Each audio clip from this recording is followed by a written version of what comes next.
Chers concitoyens du Cameroun, de l'intérieur comme de l'extérieur, aujourd'hui, le peuple camerounais a scellé officiellement qu'il est un peuple d'esclaves. Chers concitoyens du Cameroun, étant au Cameroun et de l'étranger, aujourd'hui, le peuple camerounais a scellé officiellement qu'il est un peuple d'esclaves. Aujourd'hui, il a affirmé haut et fort qu'il n'est rien d'autre qu'un peuple soumis. Aujourd'hui, le peuple camerounais a attesté qu'il n'a rien d'autre à attendre que le piétinement qu'on doit lui faire, que l'humiliation qu'on doit lui faire, que l'écrasement qu'on doit lui faire.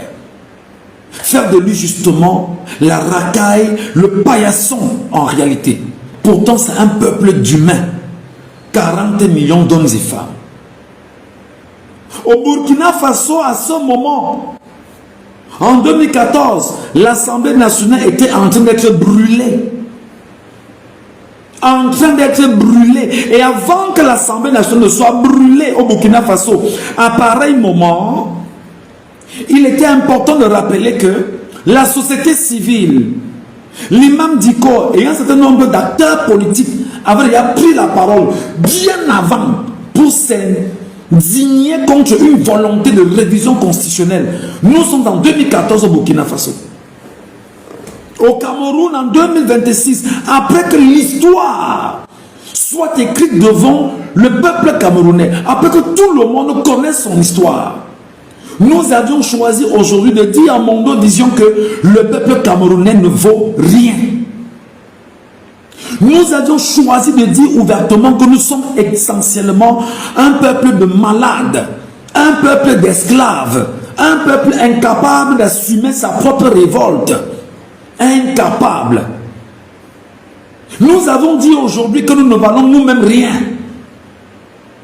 Qu'on peut faire de nous ce qu'on veut partout. On peut nous écraser, nous humilier partout. Hors du Cameroun, personne ne va nous défendre.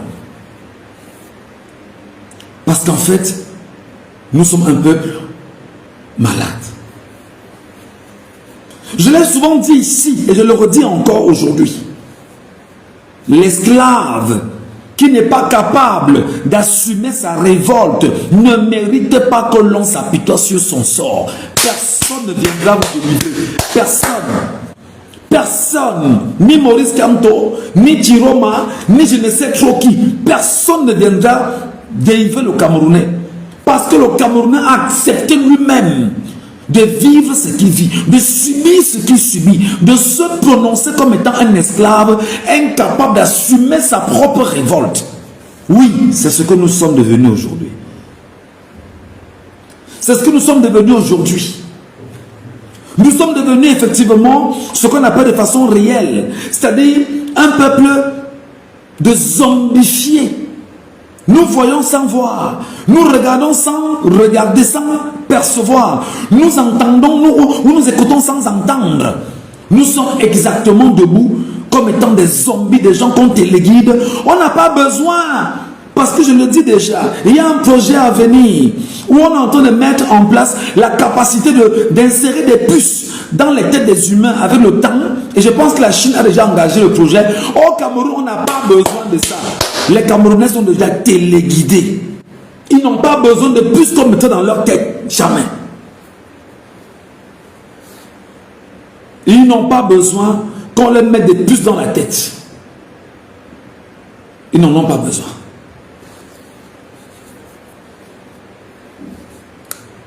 Ils n'ont plus besoin qu'on leur mette la puce dans la tête pour les téléguider. Parce qu'en réalité, c'est un peuple qui aujourd'hui ne sert à rien. 202 sur 222 voix. 200 ont validé le projet de loi. 10 millions chacun donné à chaque député. Ayant choisi de dire, je vais passer le projet pour détruire l'avenir. 10 millions minimalement remis à chaque député votant, chaque sénateur votant, pour dire, prends cet argent et détruis ton destin. Prends cet argent et détruis ton authenticité. Prends cet argent et détruis ce que tu es. Et détruis ce que tu pourras laisser à la postérité. Détruis ta postérité. Dans un pays normal, l'Assemblée nationale serait en feu. Dans un pays normal. Si on avait un peuple normal, l'Assemblée nationale serait en train d'aller en couille, en réalité. On ne penserait plus, on ne réfléchirait plus. Vous attendez Maurice Kamto venir vous libérer. Vous attendez que Maurice Kamto descende, dit que je suis Maurice Kamto, le pape du droit, je vais vous libérer avec le droit, vous peuple camerounais, vous citoyens camerounais, parce que c'est très beau de taper les hommes politiques. C'est très beau de dire que quand on nous a trahis, quand on aurait dû coaliser, quand on n'avait pas fait ceci, quand on n'a pas... Vous êtes très beau. Toi, tu as fait quoi à ton niveau? Toi, tu as fait quoi à ton niveau? En tant que citoyen camerounais, qu'est-ce que tu as apporté? Qu'est-ce que tu as construit? Qu'est-ce que tu as bâti? Qu'est-ce que tu as structuré pour toi-même? Rien. Mais nous qui osons quand même prendre la parole, nous qui osons quand même provoquer la réflexion, nous sommes un problème pour toi, pauvre esclave.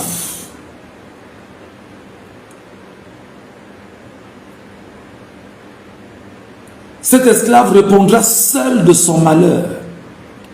S'il se fait des illusions sur la condescendance suspecte d'un maître qui prétend l'affranchir, vous dites que Paul va vous affranchir. Vous dites que Paul va vous donner la vie. Vous dites que Paul va vous enlever des griffes du diable français ou franco-britannique. Vous dites que Paul va vous retirer des griffes du wokisme. Paul va vous libérer des griffes de la tyrannie, de la dictature, du fascisme. Paul va vous retirer l'esclave.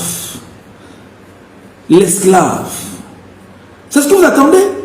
Sur 222 personnes, 200 ont voté pour. Et qu'est-ce qu'il manque à faire là maintenant? C'est de sortir le texte à l'Assemblée nationale, le donner à Paul Biya, pour que Paul Biya simplement puisse promulguer. Et ils promulguent, ils mettent en caisse, ils attendent le bon moment pour réagir. Désormais, vous avez choisi, vous-même, Camerounais, d'avoir quelqu'un qui va vous détruire. Pardon, Modo, mets le PayPal en dessous du Facebook à la demande de quelqu'un, s'il te plaît. Merci à vous, chère madame. Ça peut nous aider au moins à savoir Internet, tout au moins. Et continuer au moins à faire ce que nous savons faire, ce que nous voulons faire. Modo, s'il te plaît, tu peux l'accrocher, le PayPal sous Facebook. Merci beaucoup. On vit dans quoi? On vit dans quoi? On fait dans quoi? On fait avec qui? Des gens qui passent leur journée sur TikTok et Facebook à caqueter, bavarder, râler. On dit, sans action, la parole ne vaut rien. Non, on ne comprend pas. Non, non, Michel Gatou, vraiment, vous bavardez trop, vraiment. Non, non, non, non. Chacun fait sa part. Chacun fait sa part.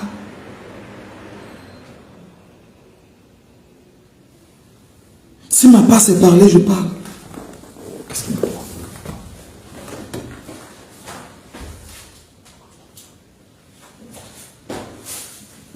Qu'est-ce qu'il me prend?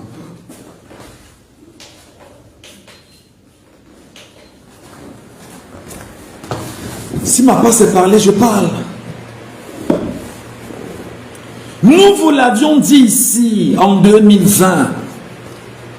Les députés que vous votiez étaient illégitimes. C'est des incultes à n'en plus finir. Des incultes à n'en plus finir. À quel moment vos députés sont des constitutionnalistes? À quel moment vos députés maîtrisent la constitution du pays? Où est-ce qu'ils ont appris le droit? Où est-ce qu'ils ont appris la constitution? Vos députés dans ce pays, à quel moment? Quelles sont les écoles où on leur a enseigné les données primaires de la constitution? Même s'ils les lisent, ils comprennent. C'est des jouisseurs. C'est des jouisseurs simplement. Le peuple camerounais aujourd'hui ne va rien vivre d'autre que ce qu'il a accepté de vivre. Un peuple d'esclaves. Franck va venir prendre. Ou alors Ngongo va prendre. Ou alors même Chantal va prendre. Ou alors Vondo Aïlo va prendre. Ou alors Babouke va prendre. C'est dans la clique, c'est entre les mains bien évidemment d'un club de jouisseurs. Mais ne vous méprenez pas. C'est des acteurs qui savent créer des mises en scène. Et sur cette mise en scène, vous serez en dessous de la scène. Vous ne serez pas sur la scène. Parce qu'on n'aura pas besoin de vous sur la scène. Ils auront besoin de vous sur la scène au moment où ils auront souhaité. Pourtant, il est temps que tu détruises la scène. Que tu démolisses la scène. Que tu saccages la scène. Pour inscrire ta propre chorégraphie, ta propre mise en scène, ton scénario en tant que peuple.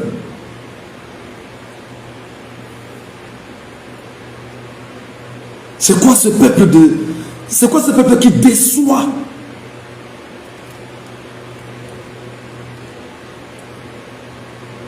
C'est quoi ce peuple qui déçoit? C'est quoi ce peuple qui déçoit? C'est quoi cette merde qui déçoit au quotidien? L'alcool, c'est vous. Les auberges, c'est vous. La distraction, c'est vous. Les influenceurs, c'est vous. Tout ce qui est beuverie, c'est vous. C'est tout ce qui vous intéresse. Votre destin ne vous intéresse pas. Nous essayons de parler. Vous nous attaquez. Vous nous dites de parler ici. Tu as fui. Pourtant, nous essayons d'éveiller les consciences. Oh Dieu, si tu es là-haut et tu nous entends, soit tu as abandonné ce peuple, soit tu l'as maudit, ou alors je ne sais pas si c'est lui qui t'a maudit et subi la malédiction, je ne sais pas. Franchement, des gens ont choisi aujourd'hui de sceller leur avenir comme étant des esclaves. Aujourd'hui, comme ça sort là, ça peut faire 2 jours, hein, ou même ce soir même. Paul lui envoie ça que promulguer. Lisez-moi ça là-bas au poste national. On lit point barre. C'est officiel. Que feras-tu? Que diras-tu? Tu feras quoi? Tu feras quoi? Toi, peuple camerounais, on vient recruter ton frère, ta soeur. On le met ou on la met dans l'armée pour protéger les assassins et les criminels. Au nom de honneur et fidélité, sous tes yeux. Et tu dis, ben non, on va faire comment? Il faut travailler. Tu travailles pour qui? Tu es un esclave. Assume ton esclavagisme ou ton esclavage ou ta posture d'esclave. Tu ne fous rien, tu ne sers à rien et tu es une merde de peuple. Ça, il faut le dire. Nous avons tapé sur Maurice Kamto aussi ces jours-ci. Tapé sur Kamto. Kamto est où? Kamto est où? Kamto est où? Kamto est sorti. Donner son avis. Mais toi, peuple camerounais, qu'est-ce que tu as fait? Qu'est-ce que tu fais? Qu'est-ce que tu dis? Qu'est-ce que tu oses? Tu as posé quel acte? Rien. Rien. Eh bien, je te rappelle qu'en 2008, c'était exactement ça en 2008, au Cameroun. Paul Biya donnait les pleins pouvoirs en 2008. Quand les Camerounais sont sortis justement revendiquer, Paul Biya a travesti la vérité en disant que les Camerounais revendiquaient la famine. C'était un problème de famine. Mais il avait les pleins pouvoirs. On va se servir du football bientôt pour te dire, non, viens parler du football. Le Cameroun n'a pas été qualifié pour la Coupe du Monde. Voilà ce dans quoi tu vas mettre ton énergie pour chasse de peuple. Merde de peuple. Bientôt, Samuel Eto'o va sortir. Quand Samuel Eto'o sera sur la scène, tu vas jacter, tu seras en mouvement, tu seras en vibration. Et quand on te dit que le football n'a jamais développé un peuple au monde, c'est nous que tu attaques. C'est nous que tu attaques. Je suis en exil aujourd'hui. Tout simplement pour mes positions politiques. Pour mon ambition de voir un changement dans mon pays. Après 44 années. C'est-à-dire quasiment le nombre de mon âge. qu'un homme a volé ma vie et s'arrange pendant qu'on y est sous mes yeux à voler la vie de mes enfants que j'ai accouchés. Bon sang. Et je dois regarder et rire. Je dois regarder et dire bravo, bravo Paul Biya, tu es le meilleur de la terre. Jamais tu ne dois parler. Parce qu'on a commencé à s'indigner. Parce qu'on a commencé à dire ce qu'il faut dire. On est devenus des parias dans notre pays contre nos propres concitoyens esclaves. C'est eux qui nous cherchent partout. Mandat de recherche de part et d'autre. Trouvez-le. Parce qu'on ose critiquer un régime reptilien, dictatorial, tribaliste, satanique, totalitaire, machiavélique. Voilà ce pourquoi vous nous en voulez aujourd'hui. Parce qu'on a pris conscience de ce dont on est. Et vous ne voulez pas que les gens prennent conscience. Vous ne voulez pas que notre voix arrive auprès de nos concitoyens. C'est ce que vous voulez. C'est ce que vous recherchez. C'est ce que vous recherchez. On a fait 160 jours de bavardage sur TikTok et sur Facebook. Alors que devant nous, notre histoire est en train de se tailler. Des gens nous ont appelés, alertés, rappelés. Faites attention. Qui a entendu? Et il y en a alors une racaille incroyable et incommensurable qui a colonisé les réseaux sociaux avec un narratif de putréfaction. Voilà le résultat sous nos yeux. Voilà le résultat sous nos yeux. On m'a beau parler, mais s'il n'y a pas d'action, ça ne sert à rien. Tiroma Bakari a initié ici il y a une semaine le bruit des casseroles. Qu'est-ce que vous aviez fait, peuple camerounais? Vous l'aviez humilié. Vous l'aviez laminé. Même si Jésus arrive là maintenant, vous, Camerounais, vous allez tuer Jésus. Vous, Camerounais. Même si Jésus descend du ciel et vient vous dire, cher Camerounais, je suis Jésus, vous allez le tuer, vous. Vous là, vous allez tuer Jésus pour dire Jésus qu'on ne veut pas de toi ici. Nous allons tuer Jésus et adopter le pape. Le pape qui vient parrainer le crime au Cameroun. C'est pas possible. Non, vous êtes contents, les gars, vous êtes contents. Votre vie est nickel maintenant. Vous aurez le bonheur dans vos vies. Vous aurez la grâce recherchée. Vous aurez le salut éternel. Vous aurez encore la liberté de parler. Moi, je peux demander pardon au Cameroun. Hein. Je ne parle plus. Je dis ok, je ne parle plus vraiment. J'ai parlé. Je rentre, je dors. Je peux le faire. Mais je ne le ferai pas. Au nom au moins de mon honneur, de ma fierté, de ma grandeur, de mon esprit, de mon ambition d'indépendance et de souveraineté. Mais surtout, parce qu'on est sorti de l'enclos colonial, de l'enclos esclavagiste. Il faut apprendre à assumer sa propre révolte.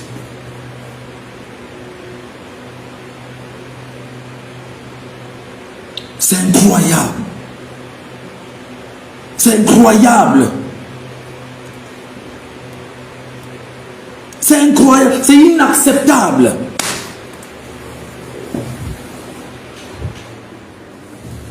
Incompréhensible.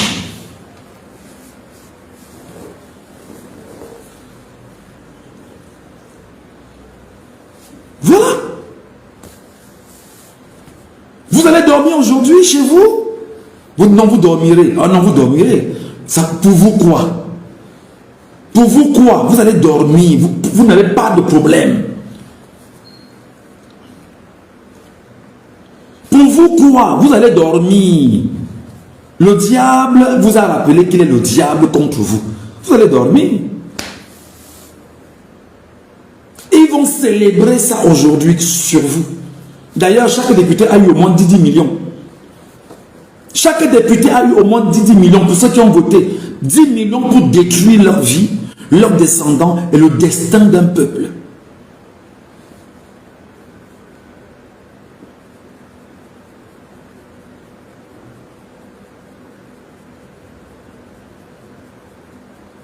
Le tribalisme va vous aider? Non, c'est le tribalisme. Le tribalisme est bien, c'est bien. Vous irez donc dans cette logique et vous verrez exactement ce que vous allez coudre avec ce tribalisme-là au Cameroun. Il y a des moments où la colère dit plus que l'analyse. Le 7 avril 2026, pendant que l'Assemblée nationale et le Sénat du Cameroun adoptaient en procédure accélérée la réforme constitutionnelle instituant un poste de vice-président, Michel Ngachou prenait la parole en live depuis son exil. Et ce qu'il a dit n'était pas une déclaration politique au sens classique du terme, c'était une mise en accusation, frontale, répétée, sans nuance et sans concession.